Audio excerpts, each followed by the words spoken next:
Hello, and thank you for coming back to the Fourmation Podcast. We weren't really sure how last week's return episode was going to go, but we are delighted with how it went, and we've had a few really nice messages from you, our viewers. So thank you, and we are back. Of course, you know that we're back because you clicked on the video. But we're back for another episode. I think this is our 18th episode, but number 2 of season 2, as we're kind of referring to it, or I've just referred to it. But yeah, thank you very much for your reaction to last week and on with this week. Before we start, as always, it's the same 4. It's going to be the same 4 for hopefully every week. I'm George, and I'm also joined by Harry. Harry, how are you doing? I'm not too bad, to be fair. This time last week, I was jubilant after Saints beat Liverpool. This time, the last game we had was still Saints versus Liverpool, so it's been a bit dry, very dry, especially now I've got nothing to do. But, we didn't lose, so I'm a happy guy. And Sam Allen as well. Are you pleased that we've made it to a second week? I should say we have had several technical difficulties. Yes, I was gonna mention that before you said that. We've had a few issues trying to get this started, but we're here now, ready to go for our. Hopefully, if you're seeing this, then we would have got it sorted. So that's ideal. And Devon, lastly, you must be fairly happy today after your team made it through to the 4th round on Saturday. Yeah, a massive cup upset, wasn't it? to seem to beat a league, especially I think the 2 Sheffield sides probably weren't expected to win, but now now Sheffield is the home of football, obviously, so we had to do it for the home nation-ish. Yeah, questionable. Yeah, okay, we'll give you the home of football, Sheffield FC, and we'll come on to. And I mentioned there the FA Cup, and that is where we're going to start this week. We touched on it briefly last week, looking ahead to the 3rd round. That third round has of course now happened. There were 31 games played across last weekend, as Harry mentioned. The 32nd game, Southampton against Shrewsbury, is still waiting to be played. Whether it will be played or not, it remains to be seen. But yeah, of the 31 games, there were a few cup sets. I know I'm not sure Devon is a massive fan of that word. There weren't many, it has to be said. The majority of Premier League clubs did make it through, but there were a few shocks, one of which I'll start with. West Bromwich Albion were knocked out by Blackpool of League One on penalties. But given West Brom's struggles of late, Harry, do you think that result should even be classed as a shock? I mean, it should be classed as a shock due to the difference in teams. I'm surprised that West Brom didn't just go out there and go, no, we need to get a win under Sam Allardyce. This needs to happen. I know they got a point against Liverpool. They always seem to concede loads and loads. Because look at Sheffield United. I don't know whether they would have beaten Newcastle had they not beaten Bristol Rovers. But it's just the change of mentality. It's like, look, we know how to win games. Even though it was just about a 3-2, they did that, and now they've pushed on with a 1-0 win. I'm not saying it's going to change their season, but it's just that little switch in their head. Whereas now they've lost to Blackpool. Yes, it was a sort of second string side, but it's not going to help them. It's really not going to help them. So they should be winning that game, and they didn't. And now they're just going to they might just keep falling. Mm-hmm. Yeah, I think you're right. I think Blackpool probably do have to take some credit. But just my last question on West Brom is, Big Sam still hasn't won a game as West Brom manager. Sure, he hasn't been there long, and he had the high of the Liverpool result and then the low of the Leeds result, and this is another low point too. Devon, do you think he might be starting to regret even taking the job? Because we know he's got that reputation of never being relegated. Albion's hopes are looking pretty bleak, aren't they? Yeah, I think we touched on this when Allardyce and Tony Pulis were both in management, and we said that this could be the year that both of them break their duck. And obviously, Pulis got out of jail with his sacking, but I think I just can't see where the quality is in this side. The really only excitable player it was performing-ish is Callum Robinson. Because even Pereira's not been putting up the numbers that he was last season. Obviously, the depth and quality is not there, and even is it Dean Garner as well? He's not really kicked off. It's a shame, but like I just can't see where the main Premier League quality is.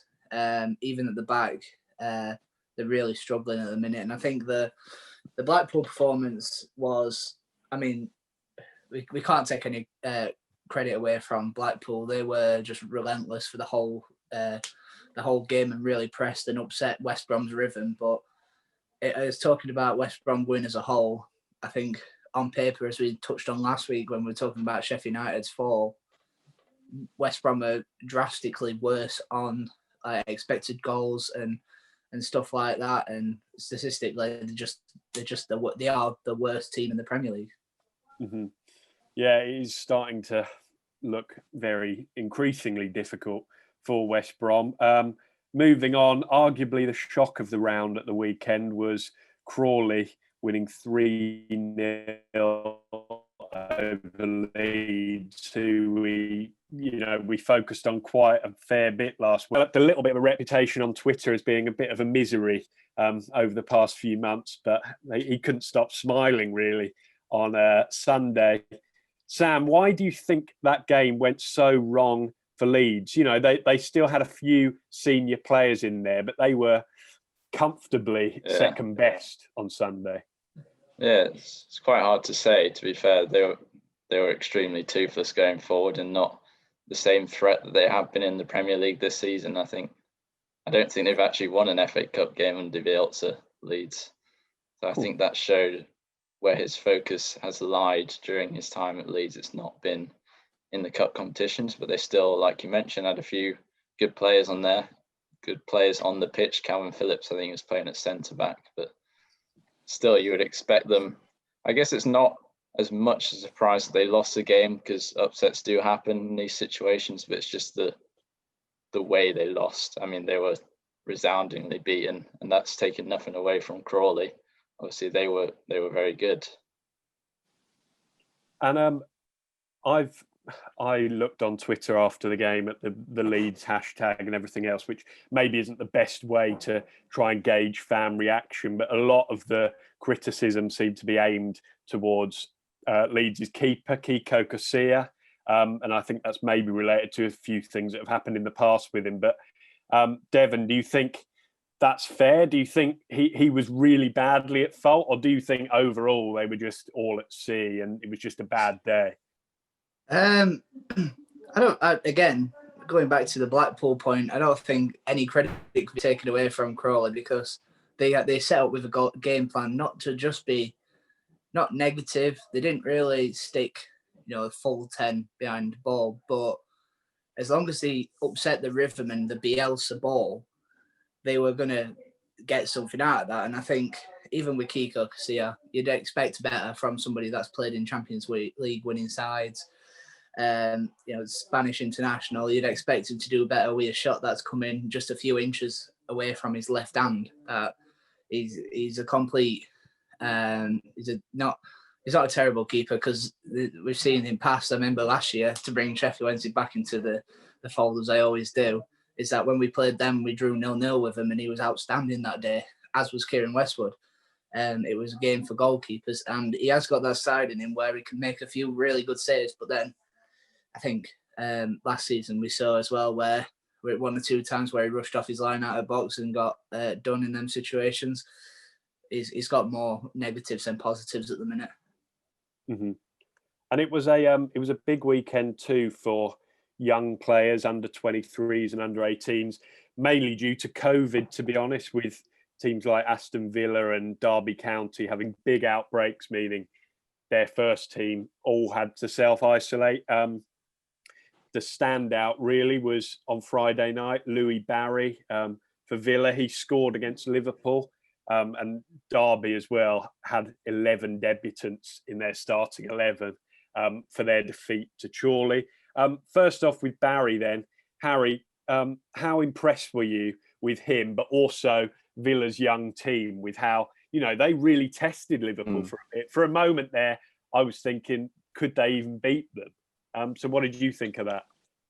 Well, they're playing for their futures. I know it's early on to say, but a lot of them probably won't see the first team again. So even if it's not at Aston Villa, they're going, no, this is the chance. This is the chance that I'm going to get that I wasn't probably expecting last week. I'm going to show the manager or everyone else that I can play at that level. And looking at Louis Barry, you know his credentials. He was at West Brom, went to Barcelona, and at the age of 16, not a lot of players go to Barcelona, so he's highly rated by a lot of scouts. And then goes to Aston Villa, and I'm a bit surprised it's taken this long for him to get introduced, even if it is just one appearance. But the composure of that finish, yes, I know it's a sort of a makeshift defence, probably not the same level as we expect from the Liverpool, but he's still got to finish those chances, and he did exactly what he needed to do. And now there's going to have to be a decision to be made, whether he's going to get on that 9-man bench. I'm not saying he's going to start because Ollie Watkins has been fantastic, but it's just about getting his name in there. And now he's definitely in contention to get on the bench for a Premier League game. Yeah, I think. Yeah, and if you spend 800 grand like Villa did on the 16-year-old, then you're expecting something from them in the future, and they got something from him in this game. It was a fantastic finish from him, showing his strength to get past Reece Williams and then a brilliant finish. So very encouraging signs on his part for sure.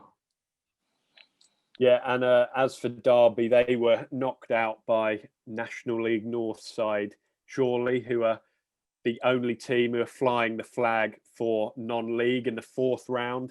And you have to say credit to them. And I should say as well, they've got Wolves at home in the next round. So that promises to be an exciting one. And then lastly as well, before we move on, Marine against Tottenham. I just want to mention that quickly. Devon, Marine were beaten comfortably in the end, but that was an enjoyable one to watch, wasn't it? Purely due to the novelty of it all. Yeah, I think novelty is not probably the best word to use, just because of how I think sometimes the BBC kind of undermined Marine at times and made them look out to be, maybe brush their achievements off either too much or be like, oh, look at these are not like they emphasised the semi-professional label too much and didn't give them enough respect, in my opinion. But you look at Marine's journey, it's not just like this game, it's actually getting to the first round. They beat teams like Nantwich and Chester, which could have been Worksop if we'd have held on for another few minutes. But just getting into the first round playing Colchester would have been a fantastic journey. But to actually beat them on penalties, then beat Havant and Waterlooville to get to this point, and imagine for the few hundred supporters that they do get on average, that just to say I was watching in my back garden, Mourinho, and even you could just tell some of the players when they look, you could see them look across and see that Bale was getting ready to come on.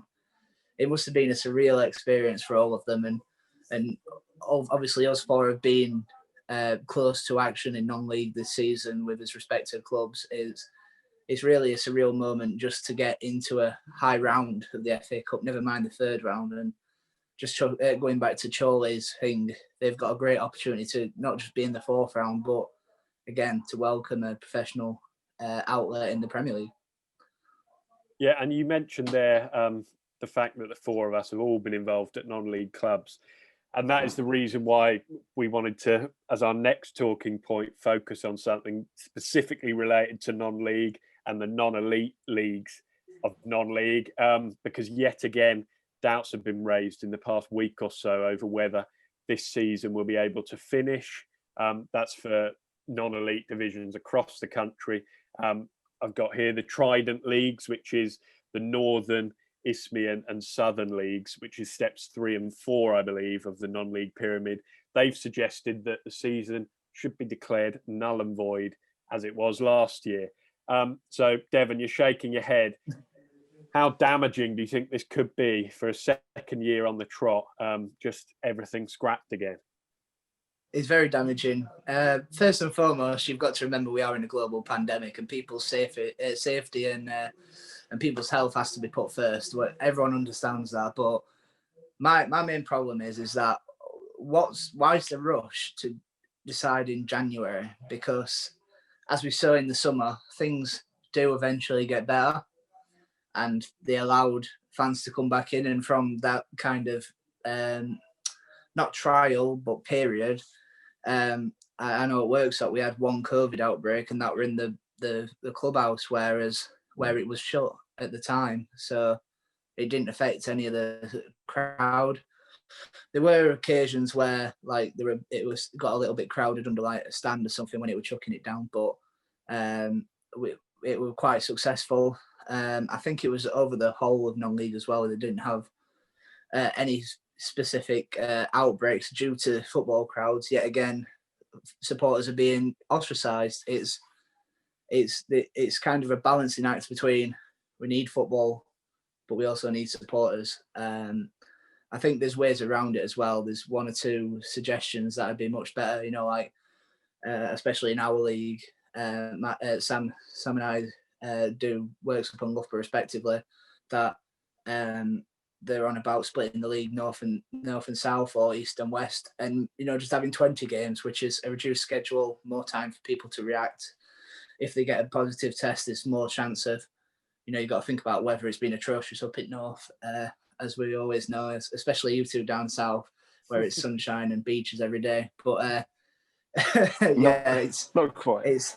There's more chance for easier scheduling if they split the leagues, but I just don't get the rush to do it now. And because you think about it, we've got on average it's been about 30 games over the last 2 seasons, and that's just wasted wages and expenses being paid now. Yeah, so it's, as you said there, with the pandemic, it's clearly a problem. But Sam, do you think many clubs, I've seen numerous cases on Twitter of clubs who've paid so much money for their players and to bring them in and to mount promotion bids. How many clubs, or do you think the majority, would be willing to play through the summer months if it meant that a conclusion could be found?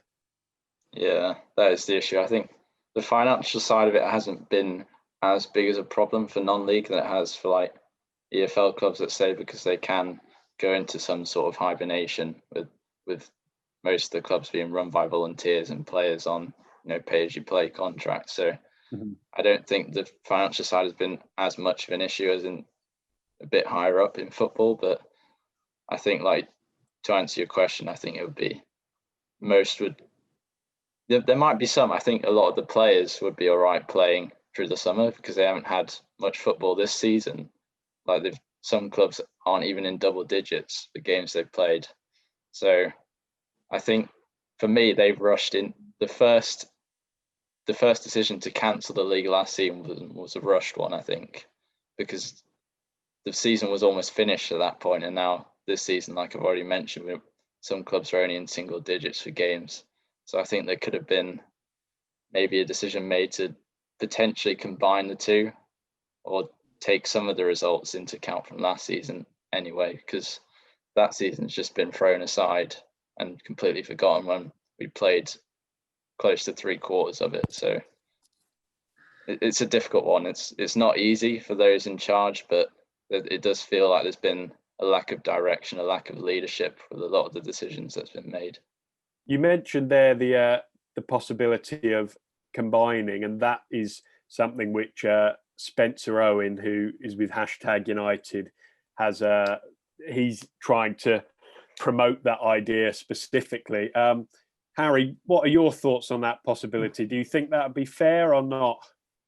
I think to an extent it would be fair because the leagues are staying the same. What I sort of half wish they did is the starting fixtures this season were the fixtures that they didn't do last season. So if this did happen, they could go, right, now you have actually all played each other, or at least 95% of the seasons happen. Because my issue is I don't want them to be wasting their time. 2 years worth of results, the amount of effort put in by non-league teams, players, managers, all thrown out the window like it doesn't even matter. Whereas this is people's livelihoods. This matters to so many people, and it just doesn't seem like people care. So they need to find a way to make it that these things have made a difference, because otherwise what's the point? I think it draws a lot of complications just because, for example, Ollerton in Hucknall's league, who George covers, they were in the NCL Division 1 last year. they were around about 16th, barely won a game. Gone into the is it the East Midlands League? Yours, East Midlands George? Counties League, yeah. Counties Right. League, and they're top, aren't they? And it's where does that border lie? Because are they part of the NCL group? Are they part of the East Midlands League? Like, and it's not just them; it's Emley as well in the Northern Counties. They were the team that swapped into that league, and even like for Worksop, for example, we had Kyle Jordan in last year and loads of troubles, and we lost a lot of games. But this year, we've got Craig Parry in, a bit more secure. And even for Craig Parry, last season he were with Pontefract and they were on the cusp of promotion. Whereas this year, Pontefract really dropped off and are down at bottom under Andy Monkhouse. It's that fair balance of, like with Spencer, and the only reason why they're saying it is because obviously they've had a consistent performance over the last 2 years at the top. And I'm sure teams like League Town, who've been dominant for the last 2 years, will agree. Jersey Bulls maybe, but just every manager's going to have a different point of view based on what's right for their club. Surely that goes both ways, though, Devon. Yeah, it does. You feel because it feels like if teams are arguing the other way, they're probably down towards the bottom. So it's like yeah. I mean, we've seen it in our league. We've got 2 teams, Wisbech and Market Drayton Town, who have been absolutely atrocious the last 2 years. I think Wisbech have accumulated about 15 points over the last 2 seasons, and they've had 2 reprieves. And the same within the league below, Abersley Rec. They got, I think, 2 points last year and 3 points this year. So and again, they're going to get a reprieve. So there's too many contradicting factors that this is probably why the Trident Leagues want to null and void it, because there's too many talking points. There's too many counter arguments. It's kind of a mess. But I think the only fair way we can do it is just trying to complete something. That's the only fair way that we can do it. Yeah, so would you say it'd be really, really difficult, but would you say for a lot of the non-league, if they can go on their own schedule for the next year just to try and finish it? Because I know you shouldn't really have it in the same country going on different schedules, because it would just be really confusing. But just so things can get done. I did think about it last night, because my Worksop Guardian article is Craig Parry's comments on it, and I thought, could we not potentially just, if they were to put the season on hold, is that just pick it up where it's left off with more of a reduced schedule? So we actually complete this season, but he carries on into 2022. And like just in September, hopefully vaccinations are being put out and we can resume with the season. I don't know what complications are, because I know there's registration deadlines, but surely in the time of this, things can get put in place. I don't know what anyone else's thoughts is on any other suggestions. I just think, like, if they null and void it again, then this last 2 years have been a complete waste of time. That's my main problem with it. It's just, like Harry mentioned earlier, so much time and effort from all the teams has gone into to playing these games and getting results, and they're just going to mean nothing. That just doesn't compute in my head. Yeah, it downplays as well the likes of what Marine have done this year. Their FA Cup run will always be coupled with a season that only had 8 games in the North West Division. It's a fine line of taking people's achievements, and it just seems like worthless as well. Yeah, I think it's definitely complicated, and I also think for some non-league clubs, well, for all the non-league clubs, the fact that the professional divisions have found a way to finish, such as the Premier League and Championship last year, and League 1 and 2 back underway now. Those volunteers at all those clubs across the country seeing that happen, it must be really difficult. But I suppose it's so difficult to please everyone. So we will see how that one plays out. Devon mentioned hashtag. I think they just want to speed up Jesse Waller-Lasson's rise to the Premier League. But less said about that, the better. I know Harry's a huge Waller Lassen fan. You don't need no, more Lassen when you've got bloody Danny hell. Monday, is it right, Harry? Exactly. That's why I'm missing non-league football. I want to see the Gresley back in action. It's going to happen. Up the Gres. Okay, we're going to move on Everyone's now. Kamadi and stuff like that. Yeah, sorry. We will move on now to a very intriguing game coming up this weekend in the Premier League. It is Liverpool against Man United, which is a fixture which is, it's bigged up every single year, but probably this Sunday will be bigged up even more because last night, on the time that we're recording, this is Wednesday, last night was Tuesday, obviously, Man United worked their way to a 1-0 win over Burnley, and that sent them to the top of the Premier League. Paul Pogba with the goal. So they're top at the moment. Liverpool are second, so it is a top of the table clash. And you have to say Man United have certainly built up some momentum recently. Their win last night extended their unbeaten league run to 11 matches. So, Sam, just how worried should Liverpool be ahead of this game? More worried than they have been for a while about Man United, that's for sure. I know that's sort of a bit of a half answer, but we've talked about it a lot when we were first doing the podcast as well, the progression that Manchester United have had, and they do look very good this season. I mean, it's sort of a strange one because at the start they seem to be nowhere near it. When they lost to Arsenal at Old Trafford back in November, they were 15th and completely off the pace. But now, 9 wins, 2 draws later, they're back at the top, and they haven't actually lost an away game since they lost to Liverpool a year ago last season. So I think that just shows how strong they have been, and it's looking to be a very important game in the title race.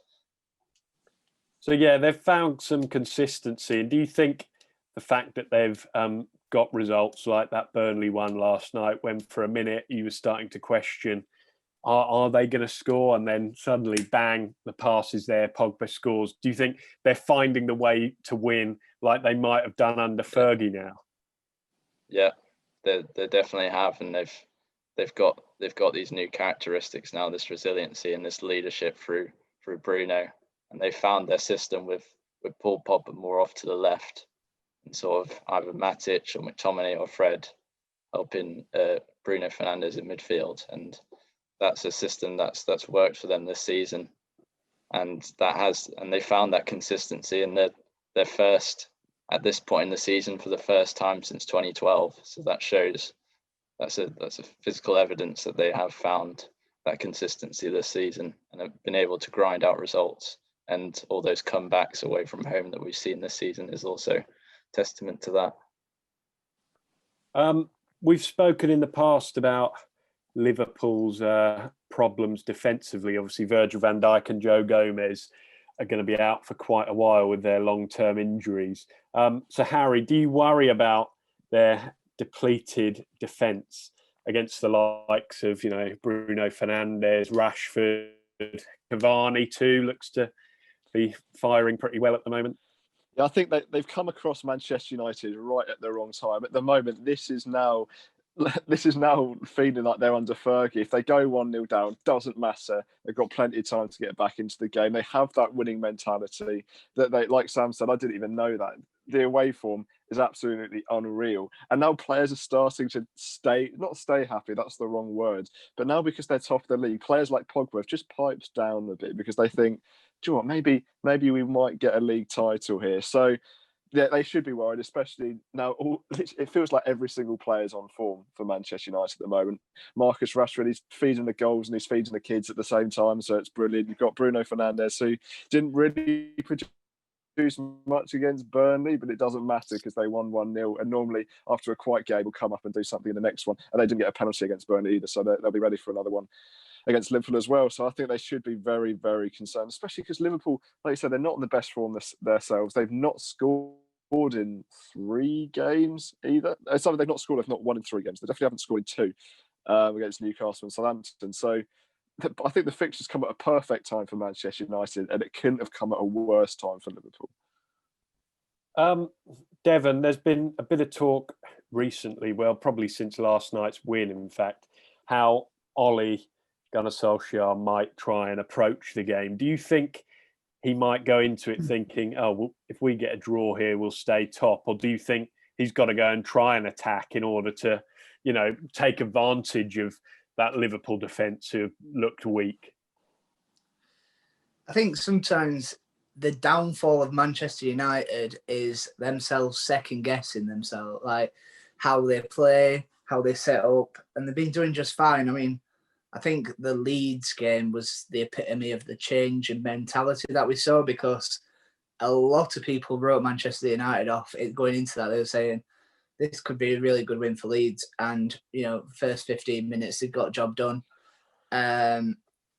Notwithstanding that, because obviously Leeds stayed strong throughout, but they just maintained that consistency levels to match Leeds' work rate. And they're going to have to do the same here, because we know how intense Liverpool like to play. We know we did speak last week a little bit how they kind of have got a little bit too predictable.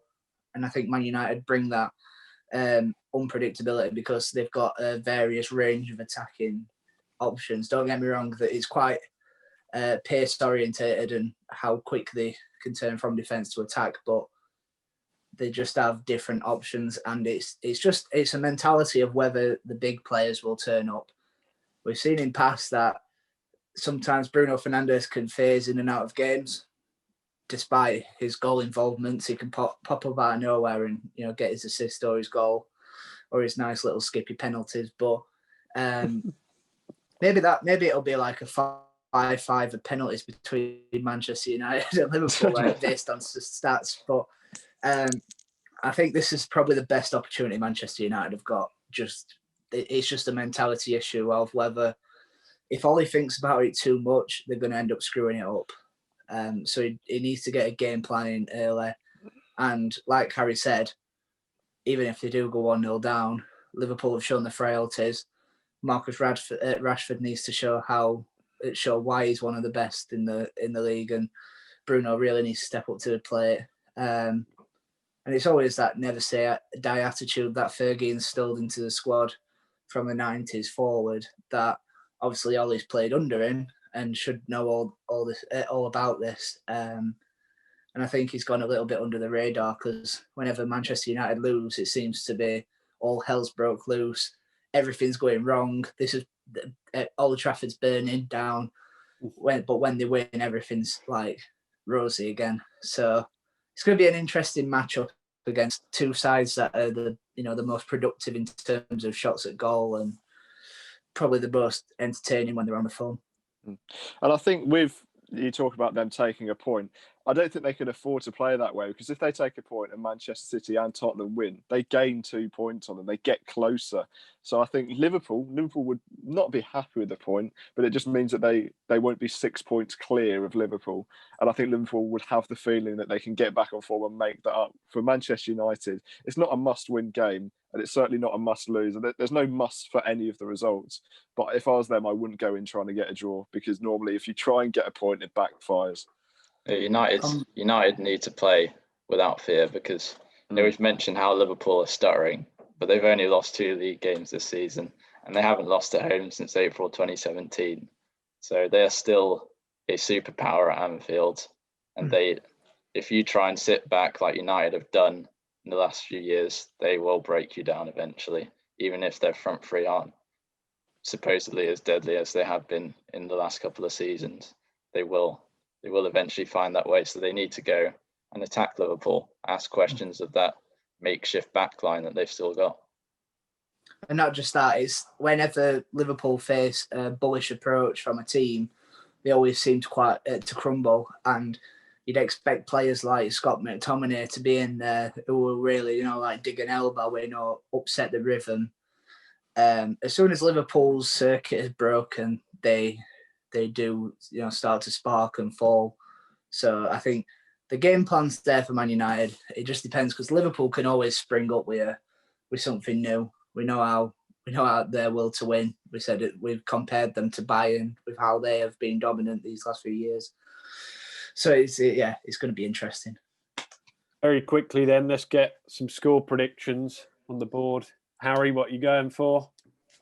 I'm going to go 2-0 Manchester United. 2-0. Wow, Sam? Yeah. I think it's, even though there's been so much build-up, it's probably going to be another cagey one. I'll probably go 1-1. I'm actually thinking 1-1 too. And Devon, what do you reckon? Well, you just look at some of the players. Bruno Fernandes, 18 goal involvements in 17 games. Mo Salah, 16 goal involvements in 16 games. It's going to be such a good high-scoring game. So I'm going 0-0. 0-0. I like it. And if you're brave enough and you're watching, dare to put your comments down below with your prediction. And if you're right, we'll come back to that next week, give you a little shout out. Of course we will. But I'm sure laugh at you. Or laugh at you if you got it very wrong. Yeah, we'll do that too. Okay, then let's move on.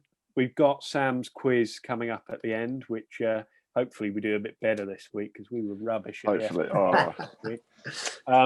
But before that, it is January, which means there is a transfer window going on. Yes, believe it or not, even with the pandemic on its second spike, transfers continue. And we've mentioned Liverpool's centre-back issues there. We want to have a quick chat about this because Jurgen Klopp, I think, has said in the media that he doesn't expect Liverpool to be signing another centre-back, whereas former player Jamie Carragher seems to insist that it is essential. Fabrizio Romano as well, Mr. Transfers. Fabrizio Romano. He said that they're going Sam, for one. Can you see Liverpool successfully defending their title without buying one? Do you think they can take that risk? Yeah, it's a difficult one. I don't think we'll see Van Dijk again this season because ACLs are like one of the worst injuries you can get. A lot of just athletes in general don't come back the same after injuries like that. So I don't think, only if they rush him back, we'll see him again this season. I'm not sure the timeline on Joe Gomez. So I think looking at the likes of Reece Williams, who wasn't great in the FA Cup game, and Fabinho's not a natural centre back. So I think they definitely could do with a short-term replacement at least. Devon, which players stand out to you who they could potentially try to sign? Have you got any in mind at all? I think if we're talking about free agents, I think there's a name out there that Ezekiel Garay, who's been in Man United's lips for years, but now he's a free agent. He is 34, and I thought it could be a very short-term fix, a bit like Thiago Silva was supposed to be. But if I were Liverpool, you got to just look on the basis of things, is that Joe Gomez is being good, but they could do better.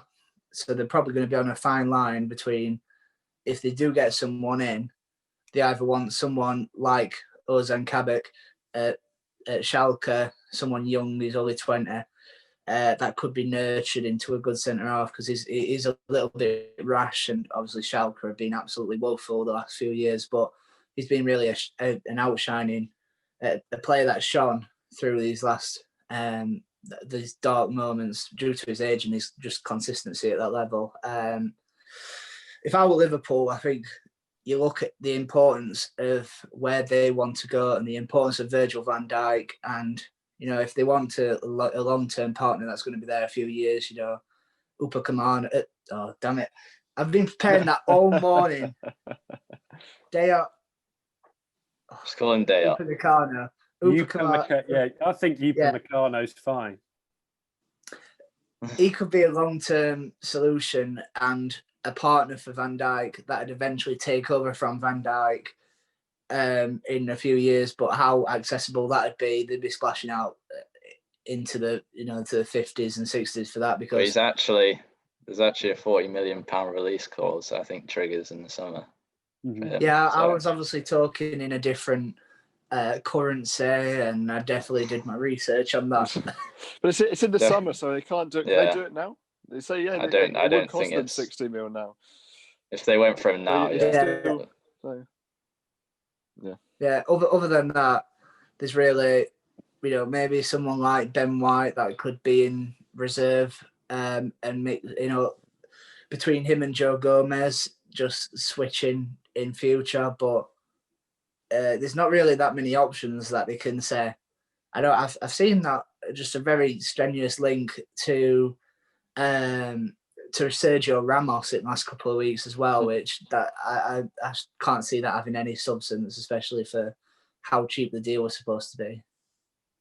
Harry and Sam, is there anyone who you maybe want to throw in the ring? Maybe anyone from the Premier League at another club who they could go for? Have you got any names in mind? I didn't have the Premier League, but you go, Sam. Yeah, January's a tough one for clubs like Liverpool, especially clubs at the top, because it's not, you don't usually see large amounts of money spent in Liverpool. I mean, in January. So the ones that I've written down are probably longer term ones. Well, you could argue with Koulibaly. He's 29 now, so he's at his prime, and he's one of the top centre backs in the world. So he would cost potentially a record fee to bring him over. So I don't know if that's a January one. And you've also got Jonathan Tah at Leverkusen, who have been performing well. I think they got second best defensive record to Leipzig in the league. So he's only 23. So he could be a long-term one for them. Harry, I guess you've just got to hope that they keep their hands off Vestergaard and then you're fine. I mean, to be fair, Martin Keown compared him to Virgil van Dijk, which I thought was a beautiful thing to say. But like I said last week, I think the only thing stopping Liverpool getting the title is the arrogance of thinking their squad's good enough, which, don't get me wrong, it's a fantastic squad. But even if they just get someone, just a proven winner, I know that's sort of difficult to say, even just someone like David Alaba, I know Real Madrid are heavily linked, but if Liverpool just get in there quickly, Manchester United were linked with that Caicedo guy, but Brighton have got in there quickly, and they look favourites to get the deal now. So they just need to find someone, because otherwise, when they played Henderson and Fabinho, I'm not saying they were bad, but they're there to be got at. Whereas if you get a proven centre back that knows what he's doing, it's a lot more difficult, even mentally, to get past them. So for me, they've got to get someone. Okay, and another rumour we wanted to discuss, which has been doing the rounds over the last couple of weeks, surrounds Emi Buendia, the Norwich attacking midfielder and football heaven. Sorry, I didn't need to say that. I should have. No, it's all right, George, because I've got written down. I spoke to future Norwich correspondent Mr. Wilson, and apparently he's from Argentina. He signed for Norwich from sunny Spain, and he's 5'7". That's what it's constantly echoing around Gower Street. Sorry, I didn't mean to upset the rhythm there. No, you're right. The most recent reports have suggested that Arsenal, who are the club which have been mainly interested, suggest that they've been put off by Norwich's £40 million valuation of Buendia. Sam, does it surprise you that they're now looking to focus on other targets, given 40 million isn't a small amount of money, is it? No, it has been a bit of a roller coaster ride for Buendia and Norwich this season, I think. Towards this, I mean, you'd know better than me, but towards the start of the season, you had a bit of a shaky start, and it looked for certain that Buendia was out the door. But you've really picked up your form, and now you're top of the league. And Buendia's been your best player by a mile, with 6 goals, 7 assists. So, and he looks settled now. He looks happy again. And I think Farke has been saying in the press that they're not selling him. So it looks more likely that he'll stay. So I'm not actually surprised. Yeah, Farke, like you say, has been pretty certain when he's spoken to the press that he's not for sale, which, as a fan, I have to say is really good to read. But Norwich do hold all the cards on this one. I think Arsenal really, they missed a trick in the summer, like you said, when everyone's on 0 points in the Championship in the summer. Buendia didn't seem happy. There was supposedly a bit of a disagreement in training with Farke. If Arsenal had come in the summer with 25 million, 30 million, they would have got him. Norwich might have accepted it. But the fact is, at the moment, Norwich top of the league, looking pretty good and looking like a good chance of returning to the Premier League, it's not worth selling him on the cheap because, like you say, he's our best player. If we were to sell him, our chances of going up would be reduced. So I remain hopeful that he stays at the club, but we will have to see. He's on a long-term contract as well, isn't he? Sorry. Say again. Is he on a long-term contract as well? Yeah, I think he's got either 3 or 4 years left on his deal. Hence the 40 million, which doesn't really make financial sense for Arsenal. I mean, he has had a season in the Premier League, but to spend 40 million on a player from the Championship, that's probably a bit too much. Yeah. And I understand that, but I think when I read sort of the Arsenal fans speaking about it on Twitter saying they think they can get him on the cheap, I think there's a lack of understanding there that Norwich are in a good position and they don't need to sell. They have every right to value him at that because he's a very important player for you. It wouldn't make sense for Arsenal to pay that much for him, I don't think. No, I think you're right. Devon, did you have something to add there? Oh, now I can speak. No, I'm joking. Yeah, all right. There's a problem with these the internet. You get your fair share of time, Devon.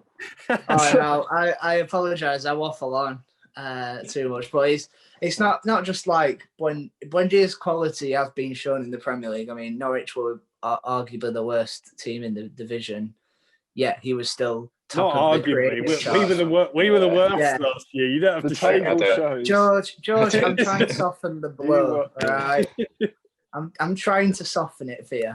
No, for the worst team in the league, he was chances created. He was top for a side that were struggling to score goals, and it's just you look at the players around him. He's just one step above every single one. He's got age on his side. If Arsenal were to invest, you'd like to think that maybe in a couple of years that resale value will go through the roof if he performs. And I think out of everyone's style in the Premier League, maybe Arsenal's kind of neat football would suit Buendia incredibly because I think they've missed somebody just in that hole putting ball through since who was that German player that's been in hiding for the last few seasons. Mesut Ozil. They've missed somebody that's been that link, and you think maybe with a front three with Saka just at the side of him, and I don't know who play on the right because Arsenal are a mess in different positions. But you think with a kind of young talent that's flourishing at Arsenal at the minute, it could be a perfect fit. Yeah, and it was an excellent link there from you. So I'm glad I asked you to speak there because Mesut Ozil is our third and final rumour. And this isn't really a rumour, it seems certain. Yeah, I think it's certain. Yeah, it seems certain that he's heading to Turkey, to Fenerbahce. And I was looking back through some of his stats. Probably his best season, if we're looking statistically, was the 2015-16 season where he registered 19 assists in the Premier League. So that's one every 2 games. Has he maybe been mismanaged since then? Because you would have to say it's only really gone downhill, isn't it? Who should I go to? Harry, it's difficult to say because you don't know what's happened behind the scenes. You have absolutely no idea what's gone on, what arguments have been made, what comments have been said. But it seems that Arsenal, for a couple of years, have missed that creative spark that people thought Jack Wilshere was. But actually, no, it's in the centre where they've got a man in the squad that they're paying, £1 million every 3 weeks, give or take, probably a bit over. Why not give him a go when you're clearly missing someone like that? I know you might have had a bit of arguments here or there, but he's on Twitter. I know it sounds ridiculous, but if he seems like he wants to play, give him game time. And I know they can't because he's not registered. But when you're 15th in the table, or you're missing that player in your squad? Why not just register him just in case you need it? Because they certainly needed it. Maybe not from this point onwards. Now Emil Smith-Rowe has come through and he's really shown his quality. But sometimes you need that experienced head. You need someone that knows what they are doing week in, week out. And maybe it's just his lack of work ethic that got people frustrated. But sometimes you need a luxury player to unlock those doors that basic players. Maybe players of not that quality can't. Ozil and go on, Sam. I think Ozil's a player of two extremes, where he's absolutely fantastic on the attacking end, but defensively, there have been a lot, and work rate wise, there have been a lot of questions asked of him about by Arsenal fans over the years, and that's sort of produced this love-hate relationship that they have with him.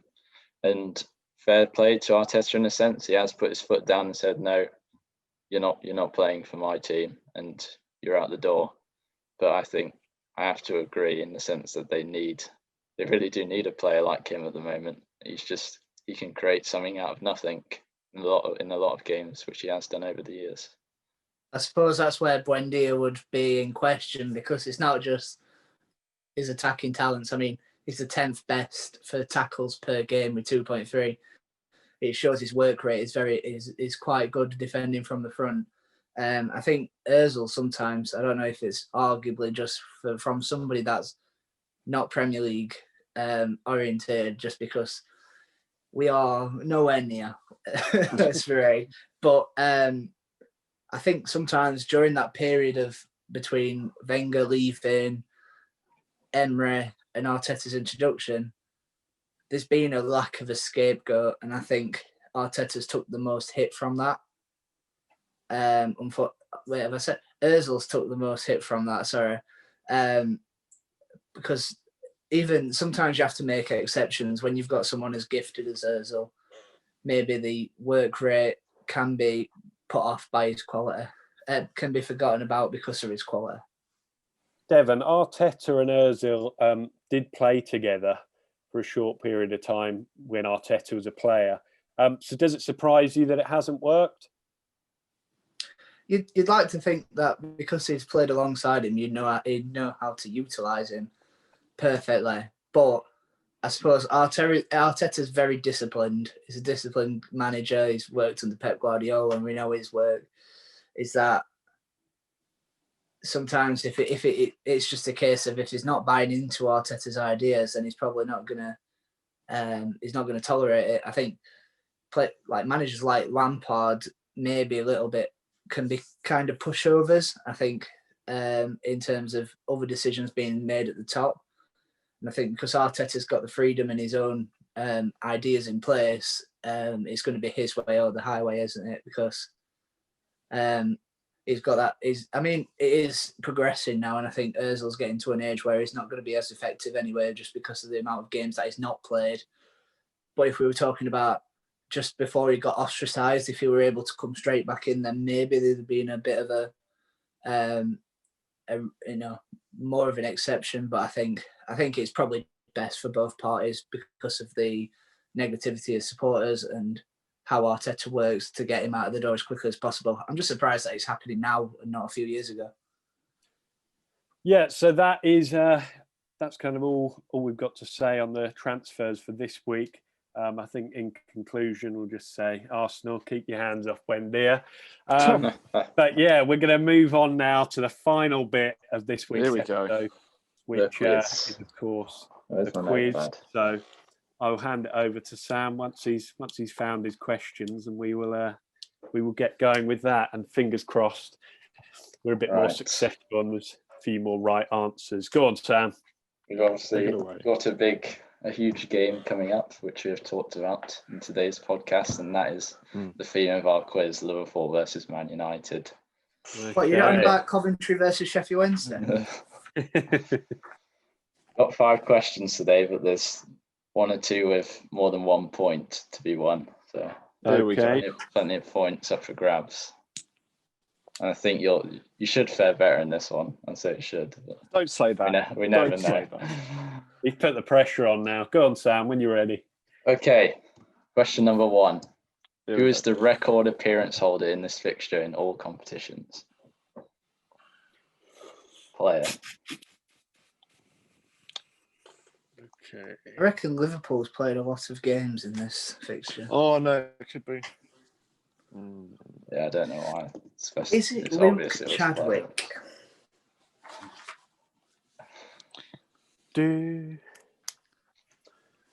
I do quite like this one because they're two big teams. There's a couple standout names, but it could be. Yeah, I've crossed one out. I've scribbled one out, must say, and I've put someone else. Okay, Yeah, question number 2. Sam. How many seconds was Steven Gerrard on the pitch before getting sent off versus United in 2015? I'm saying closest gets the point. Okay. How many seconds? I don't know if this is too much. I like that question actually. Yeah, that's a good I one. can remember watching it. That was totally bizarre, wasn't it? Because he got such a roar when he came on. Off you go. Yeah. Straight away. Yeah, I'm ready. I've taken a punt. You're ready? Question number 3. Who was the last player to score a hat-trick in this fixture, and in what year did they score it? Flipping it. So point for each. When did I buy that shirt? I don't even. I'm trying to reminisce.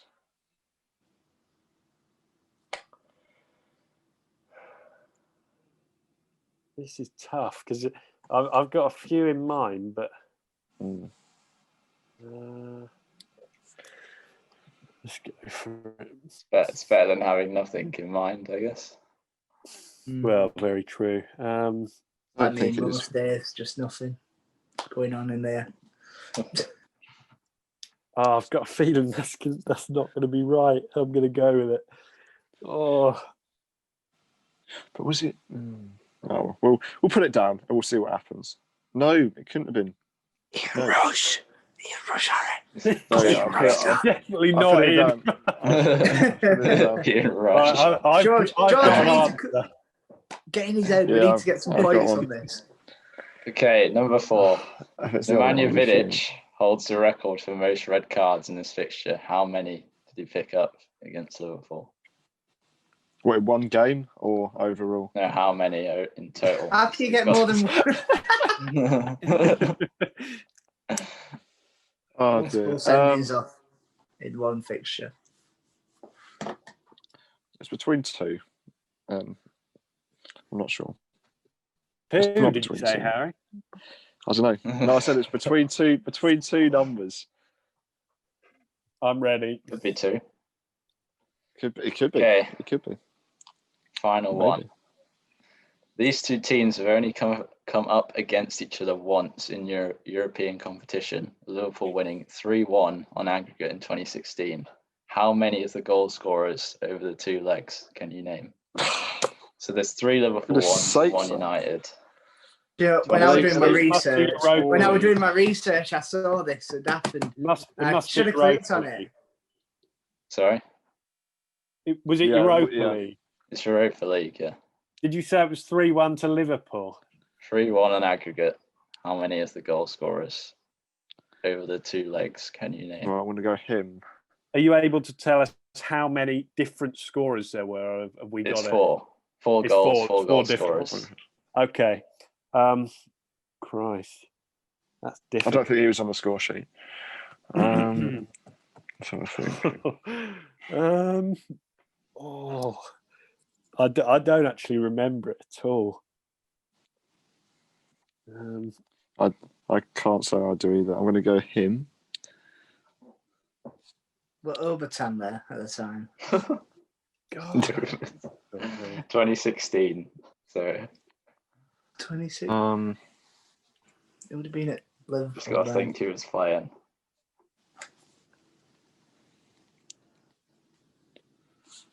In there.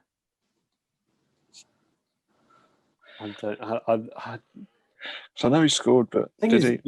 Liverpool's team has changed so much. Yeah. Since then. Yeah. But... Right. I've written 4 down. I can't say I'm confident in the 4 that I've put, but that's life, I guess. I'm confident. Harry says this, but then gets it right all the time. I'm confident with one of mine. Whenever Harry guesses, it's. Okay, I'm ready. I was tempted to put Alberto Right. Moreno, so if he's there, I'm going to be fuming.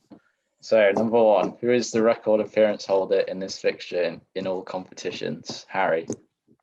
I put Ryan Giggs because he's about 50 years. So Ryan I put Giggs. him George. just in case. George. I've got Giggsy as well. Giggs and Devon. Just completely forgetting about them kind of players. I've just gone Steven Gerrard. That's who I put originally. It could be Stevie though. Yeah. But it isn't. It's Ryan Giggs. Ryan Yes, Giggs. let's go. Oh. The 1 point on the board. Thank you very much. I I think don't like this quiz Gerard's anymore. second. Gerard is second, but he's second by quite a distance. I think Giggs is 48 times, and Gerard's Giggs in started so 130s. young, didn't he? That's the thing. Yeah. You know, I should have. As soon as Gerard for the next question, I should have thought, actually, probably not going to do Gerard and then Gerard question. Right, number 2, You should have Sam. thought that earlier. Yeah, go on, Sam. Can I just go back and How many seconds was Steven Gerrard on the pitch before getting sent off versus United in 2015? George. I've got 33 seconds. 33. Ooh. Devon. I was umming and ahhing between 8, 18 and 38. So I decided to go in middle and put 18. See, I'm Harry. happy. I was between 7 and 11, so I put 11 in the end. Devon. You would have been bang on with 38. But George gets it. You would have been bang on. that means I get the point. Come That on. means George gets the point. Can I just have like a half? I don't know why I thought it was so quick. I just imagined him just running on. My heart sank when you said. My heart sank when you said 38. But I've got When one. he- No biases. In my head, when I first said it, I went, right, it finishes with 8 and I think it's 38. And then in my head, I just remember him running onto the pitch, ball coming over and him just clattering into Rich Scholes or Ever or something. It's Herrera, I think. Yeah, Herrera. And I was like, I thought, 38 is going to be too long, isn't it? I'm enjoying this one, Sam, much more than last week. Go on. All right, George. I'm not. I wonder why. Who was the last player to score a hat-trick in this fixture, and in what year did they score it? We'll go Devon first. Okay, so I didn't have the right answer that I thought of just before and then changed my mind. I've gone for Berbatov in 2011. If it is, I'm going to throw something. If it is, I'm Harry. going to cry. I'm pretty sure Harry, someone what scored you an got? hat-trick What sooner. I was thinking about Berbatov, but I went Fernando Torres instead in 2009. Who's It's George gone Berbatov. for? Please I've don't be also Berbatov. got Berbatov in 2011. Please don't be Berbatov. Unfortunately, Harry, it was Berbatov, but it was 2010. So Goodness Oh. sake. one Why point did I for change George. it, man? I was thinking, I'm like, no, 2010 will be too. Of course, it was 2010. It's a 10-11 I'm thinking- season. Yeah, I I can remember because they had the like the black stripe going across there, and it was on FIFA 10. I was thinking season had after. Gerrard scored one, but he scored 2 pens and missed the third, didn't he, at Old Trafford? Yeah. That was more I think so. recent, but he only scored 2. Okay. All right. Vidic holds the record for most red cards in this Goodness fixture. sake. So how many did he pick up? George, go on. I've gone with 3 because it can't be He's gone more for than 3. that, can it? Harry. Yeah, I was between 3 or 4, and I went 3. It's Devon. light just making it. Yeah, we see it. I've also gone to make it a boring round 3. Oh, George said it can't be 4, but it is 4. it is. Sake, man. He was, I'm terrible. he was a very naughty boy, it was Vidic. Actually, I'm absolutely fuming. I've got the 50-50 Oh, wrong no, in the last 2 questions. Thing is, the last question, Devon said he researched it, so I think he should No, go first. no. I saw the result. I just didn't click on it. Oh, okay, fair enough. I did the 11 versus I 11. will go to you first, Devon. These two Are you teams sure? have only yes. These two teams have only come up against each other once in Europe, with Liverpool winning 3-1 on aggregate in 2016 in Europa League. How many of the So they've goals come scorers? together twice in Europe then. Oh God. One. No, I'm just delaying. Right, I've got Divock Origi. Hold on, where is it? Divock Origi, James Milner, Daniel Sturridge, and Marcus Rashford. Okay. Let's go, George. Second. I think Devon's had a better stab than me. I've got Sturridge, Henderson, Skirtle, and Rooney. I'm not even sure. I'm not even sure if Skirtle was there, but I seem to remember him scoring a few headers. And Harry. Or that volley against City. 4. All that. Sorry, Jan Henderson. I went for a Liverpool centre-back in Dejan Lovren, and I also went Juan Massa. It was Massa or Rooney, and I went a bit of a rogue one. And I went Sturridge, Massa. I cut out for a second. Sorry. Sturridge, Henderson. Massa and Lovren. Who's the fourth? Yeah, he had Henderson. No. Right. You've all got Sturridge, which means you've all got 1 point. That's the only one that was correct. Oh, what are the other ones? It was Roberto Firmino, Philip Coutinho, and Anthony Martial.